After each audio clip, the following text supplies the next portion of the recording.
नमस्कार। जी स्पायर में आपका स्वागत है। इस प्लेलिस्ट में हम द हिंदू अखबार के संपादकीय का संक्षिप्त और सरल सारांश प्रस्तुत करेंगे। अगर आप प्रतियोगी परीक्षाओं की तैयारी कर रहे हैं या समाचारों में रुचि रखते हैं तो यह श्रृंखला आपके लिए उपयोगी होगी। आइए आज के संपादकीय का सारांश देखते हैं।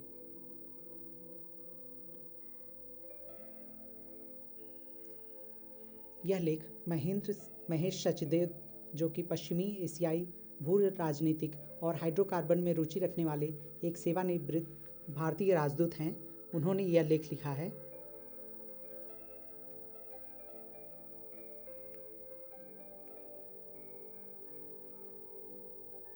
पूर्व अमेरिकी राष्ट्रपति डोनाल्ड ट्रंप ने हाल ही में गाजा को लेकर एक विवादास्पद योजना पेश की, जिसमें गाजा पट्टी को खाली कर वहां एक वैश्विक पर्यटन स्थल बनाने का प्रस्ताव दिया गया। इजरायली प्रधानमंत्री बेंजामिन नेतन्याहू के साथ खड़े होकर उन्होंने संकेत दिया कि सऊदी अरब अब्राहम समझौतों में शामिल हो सकता है। हालांकि सऊदी क्राउन प्रिंस मोहम्मद बिन सलमान ने स्पष्ट किया कि यह तभी संभव होगा जब फिलिस्तीनी राज्य की स्थापना हो। ट्रंप का यह प्रस्ताव एक कूटनीतिक चाल भी हो सकता है या पश्चिम एशिया में उपनिवेशवाद की एक नई योजना। यह इजराइल गाजा युद्ध अक्टूबर 2023 के बाद क्षेत्र में हो रहे भू राजनीतिक बदलाव को दर्शाता है। इस युद्ध ने ईरान की क्षेत्रीय पकड़ कमजोर कर दी और इजराइल को सुरक्षा को चुनौती दी है। इसके अलावा सीरिया, यमन और ईरान के परमाणु कार्यक्रम से जुड़े मुद्दे भी क्षेत्रीय स्थिरता को प्रभावित कर रहे हैं। आर्थिक रूप से पश्चिम एशिया को गाजा $50 अरब, लेबनान को $8.5 अरब और सीरिया को $500 अरब में युद्ध से हुए विनाश की भरपाई करनी होगी। इसके अलावा तेल पर निर्भरता और ऊर्जा क्षेत्र में वैश्विक बदलाव नई चुनौतियां खड़ी कर रही हैं। ट्रंप की नीतियां, जैसे पेरिस जलवायु समझौते से बाहर होना और तेल की कीमतों में अस्थिरता लाना, इन समस्याओं को और जटिल बना रही हैं। सऊदी अरब MBS के नेतृत्व में पश्चिम एशिया में स्थिरता बनाए रखने वाला प्रमुख देश बनकर उभरा है। गाजा युद्ध से पहले अमेरिका की प्राथमिकता सऊदी इजराइल समझौता था, लेकिन 16 महीने के संघर्ष ने स्थिति को जटिल बना दिया है। अब MBS 2 राज्य समाधान पर जोर दे रहे हैं, जिसमें इजरायली सांसद ने खारिज कर दिया है। इन सभी चुनौतियों के बावजूद अमेरिका और सऊदी अरब का गठजोड़ महत्वपूर्ण बना रहा, खासकर युद्धग्रस्त क्षेत्रों में के पुनर्निर्माण और क्षेत्रीय शांति को बढ़ावा देने में। ट्रंप की मध्यस्थता क्षमता पश्चिम एशिया के भविष्य को आकार देने में अहम भूमिका निभा सकती है।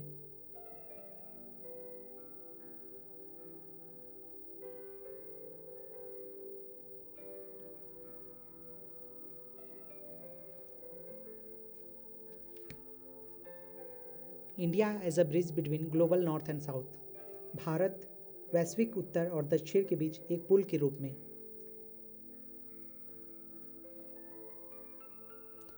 भारत ने वैश्विक दक्षिण के हितों को प्रमुखता से उठाने के प्रति अपनी प्रतिबद्धता दोहराई है, जैसा कि प्रधानमंत्री नरेंद्र मोदी ने हालिया भाषणों और पहलों में स्पष्ट किया है। गुटनिरपेक्ष आंदोलन की तरह भारत की रणनीति पश्चिम के विरोध या उपनिवेशवाद के विरुद्ध नहीं है, बल्कि यह विकासशील देशों के साथ अपने संबंधों को मजबूत करने के साथ साथ अमेरिका और यूरोप जैसे पारंपरिक सहयोगियों के साथ साझेदारी को गहरा करने पर केंद्रित है।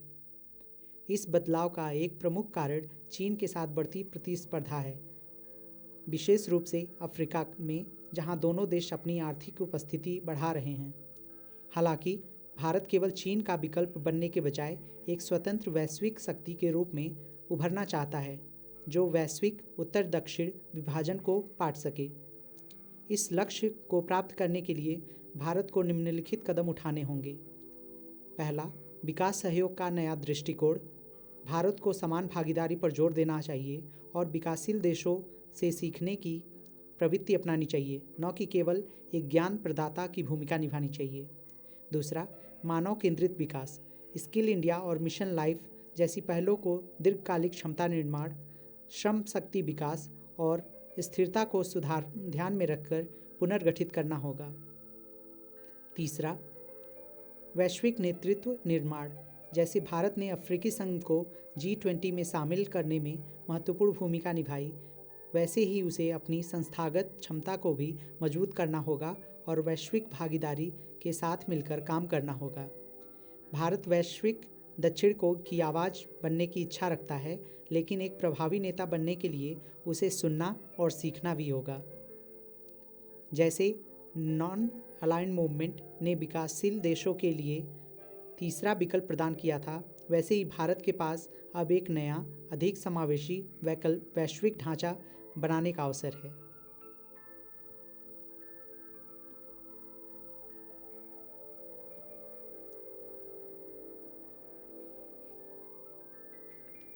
महाराष्ट्र असमान विकास वाला राज्य। क्षेत्रीय असंतुलन गंभीर है और राज्य के गठन के बाद से ही कायम है। महाराष्ट्र भारत की आर्थिक शक्ति होने के बावजूद क्षेत्रीय असमानताओं से जूझ रहा है। जहां मुंबई, पुणे और ठाणे जैसे शहर समृद्ध हैं, वहीं मराठवाड़ा और विदर्भ पिछड़े हुए हैं, जिसमें आर्थिक असमानता और सामाजिक अशांति जैसे किसान आत्महत्या और जातिगत आंदोलनों को बढ़ावा मिल रहा है। 2023-24 में समृद्ध जिलों की प्रति व्यक्ति आय 3 लाख से अधिक थी, जबकि पश्चिम वाशिम, गढ़चिरौली और यवतमाल जैसे पिछड़े जिलों में यह 1.5 लाख से भी कम थी। नीति आयोग की एक रिपोर्ट के अनुसार पुणे और नागपुर में केवल 3 से 4% आबादी को बुनियादी सेवाओं की कमी है, जबकि विदर्भ और मराठवाड़ा में यह आंकड़ा 10% से अधिक है। नंदुरबार 33% और घुले 24% सबसे ज़्यादा प्रभावित जिलों में शामिल हैं। मराठवाड़ा में औद्योगिक बुनियादी ढांचे की कमी इसके पिछड़ेपन का मुख्य कारण है। पश्चिमी महाराष्ट्र में योजनाबद्ध औद्योगिक केंद्र हैं, लेकिन मराठवाड़ा मुख्य रूप से कृषि पर निर्भर है, जो इसे सूखे और जलवायु परिवर्तन के प्रति संवेदनशील बनाता है। सिंचाई की कमी, अनियमित मानसून और नकदी फसलों पर निर्भरता से किसान संकट और पलायन बढ़ रहा है। क्षेत्रीय असमानता को दूर करने के प्रयास असफल रहे हैं। डॉक्टर VM दांडेकर समिति, जो कि 1984, और विजय केलकर समिति 2011 की सिफारिशें अब तक लागू नहीं हुई हैं और वैधानिक विकास बोर्ड निष्क्रिय बने हुए हैं। 2024-25 का राज्य बजट पश्चिमी महाराष्ट्र को अधिक धन आवंटित करता है, जबकि मराठवाड़ा में बुनियादी सुविधाओं, शिक्षा और स्वास्थ्य सेवाओं की कमी बनी हुई है। इससे प्रतिभा पलायन हो रहा है, जिससे क्षेत्र की आर्थिक स्थिति और कमज़ोर हो रही है। समाधान के लिए साहसिक नीति निर्णय, राजनीतिक इच्छा शक्ति और संसाधनों का न्याय संगत आवंटन आवश्यक है। मराठवाड़ा जल ग्रिड और औद्योगिक विकास जैसी प्रमुख योजनाओं को प्राथमिकता दी जानी चाहिए। महाराष्ट्र की समृद्धि कुछ लोगों तक सीमित न रहकर सभी को मिले, इसके लिए संतुलित विकास, मानव संसाधनों में निवेश और सतत विकास आवश्यक है।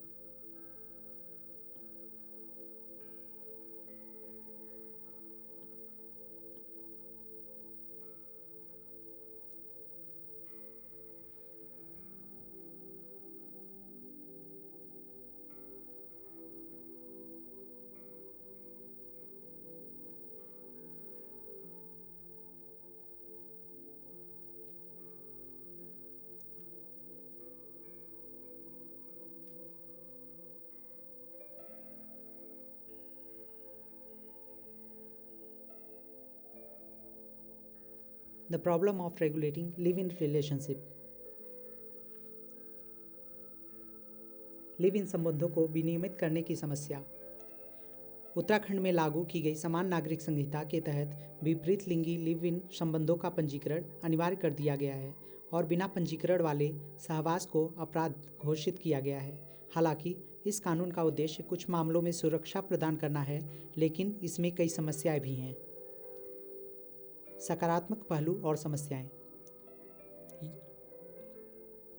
समान नागरिक संहिता यह सुनिश्चित करता है कि लिव इन संबंधों में जन्मे बच्चे वैध माने जाएंगे और यदि किसी महिला को उसके साथी द्वारा छोड़ दिया जाता है तो उसे कुछ कानूनी संरक्षण मिलेगा। हालांकि इस कानून में कुछ गंभीर खामियां हैं। पहला, समाप्ति पर कोई संरक्षण नहीं। यदि संबंध समाप्त किया जाता है, न कि त्यागा जाता है, तो महिला के पास कोई कानूनी सहारा नहीं होगा। दूसरा, समान लिंगी संबंधों की अनदेखी। केवल विपरीत लिंगी संबंधों को पंजीकरण की अनुमति दी गई है, जिसमें समलैंगिक जोड़ों को कानून संरक्षण नहीं मिल पाएगा। परिभाषा में अस्पष्टता। लिव इन संबंध को वैवाहिक प्रकृति का संबंध बताया गया है, लेकिन यह सभी गैर वैवाहिक संबंधों पर लागू नहीं किया जा सकता। यौन स्वायत्तता का उल्लंघन।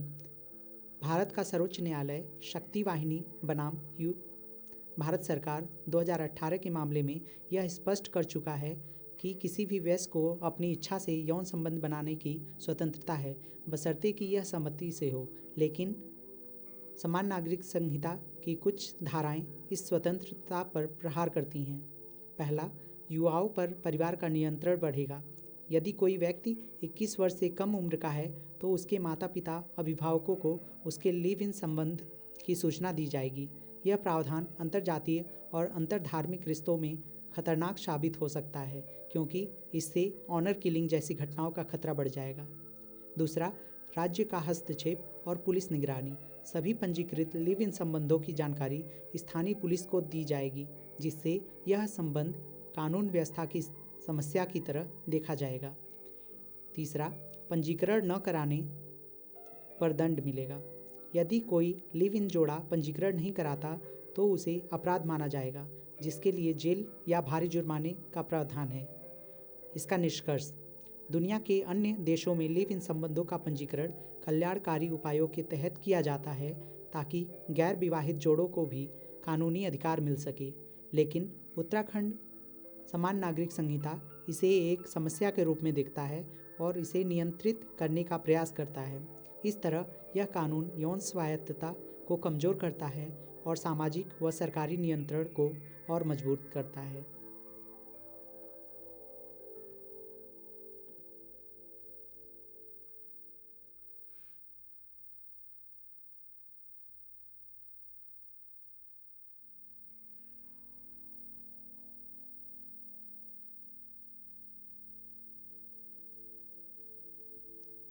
Centers allocation for justice related schemes fluctuate.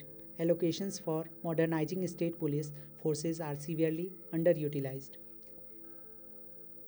न्याय संबंधी योजनाओं के लिए केंद्र सरकार के आवंटन में उतार चढ़ाव और राज्य पुलिस बलों के आधुनिकीकरण के लिए आवंटन का बहुत कम उपयोग किया गया है।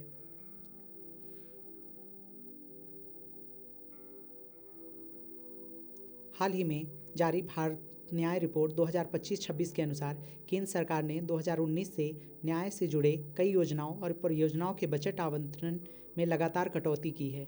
न केवल आवंटन घटा है, बल्कि जो बजट स्वीकृत किया गया था उसका केवल एक छोटा हिस्सा ही वास्तव में खर्च हुआ है। राज्य पुलिस बलों का आधुनिकीकरण। राज्य पुलिस बलों के आधुनिकीकरण के लिए आधुनिकीकरण कोष स्थापित किया गया था, जिसका उद्देश्य पुलिस इंफ्रास्ट्रक्चर और अपराध एवं अपराधी ट्रैकिंग नेटवर्क को उन्नत करना था। 2019 में इस फंड का बजट लगभग 900 करोड़ था, जो 2021 में घटकर 780 करोड़ और 2026 में 587.97 करोड़ रह गया। संशोधित अनुमान दर्शाते हैं कि प्रारंभिक बजट स्वीकृतियों के बाद आवंटन में भारी कटौती हुई। उदाहरण के लिए 2021 के 780 करोड़ के बजट को संशोधित कर 106 करोड़ कर दिया गया। वास्तविक खर्च भी निर्धारित बजट से बहुत कम रहा। 2023 में 600 करोड़ के आवंटन में से केवल 34.7 करोड़ खर्च हुए, जो कुल बजट का मात्र 6% था। इसी तरह 2021, 2023 और 2024 में भी केवल 20 से 25% ही खर्च किया गया। फॉरेंसिक क्षमता का आधुनिकीकरण। सरकार ने फॉरेंसिक प्रयोगशालाओं के विकास और वैज्ञानिकों की कमी को दूर करने के लिए एक नई योजना शुरू की। हालांकि इस योजना के लिए पहले बजट बढ़ाया गया, लेकिन बाद में इसमें कटौती कर दी गई। सरकार ने फॉरेंसिक प्रयोगशालाओं के विकास और वैज्ञानिकों की कमी को दूर करने के लिए एक नई योजना शुरू की। हालांकि इस योजना के पहले बजट बढ़ाया गया, लेकिन बाद में इसमें कटौती कर दी गई। कैदियों और जेलों का आधुनिकीकरण। जेल सुधारों के लिए जेल आधुनिकीकरण कोष को दशक पहले शुरू किया गया था, जिसमें कैदियों की जीवन स्थितियों में सुधार, जेलों का नवीनीकरण और नए सेल निर्माण का प्रावधान था। 2023 में 400 करोड़ का उच्चतम बजट आवंटित किया गया, लेकिन 2024 और 2025 में इसे घटाकर 300 करोड़ कर दिया गया। 2023 तक संपूर्ण बजट का उपयोग हुआ, लेकिन 2024 में केवल 44% बजट ही खर्च किया गया। न्यायपालिका से जुड़ी योजनाओं का बेहतर क्रियान्वयन। राष्ट्रीय विधिक सेवा प्राधिकरण के लिए आवंटित बजट 2019 से 150 से 200 करोड़ के बीच बना रहा, लेकिन 2024 में 400 करोड़ तक बढ़ा। 2018 से 19 में और 2023-24 तक नालसा ने अपने बजट का 100% उपयोग किया। न्यायपालिका इंफ्रास्ट्रक्चर के विकास के लिए आवंटित बजट भी लगभग पूरी तरह उपयोग किया गया, लेकिन 2025 में 1123.4 करोड़ से घटकर 2026 में 998 करोड़ कर दिया गया। निष्कर्ष। रिपोर्ट बताती है कि पुलिस बल, फॉरेंसिक प्रयोगशालाओं और जेल सुधार योजनाओं के लिए बजट आवंटित में कटौती और अल्प खर्च हुआ है। दूसरी ओर न्यायपालिका से जुड़े बजट का प्रभावी उपयोग किया गया है। इससे आपराधिक न्याय प्रणाली में सुधार की जरूरत और सरकारी योजनाओं में समुचित क्रियान्वयन पर सवाल उठते हैं। धन्यवाद।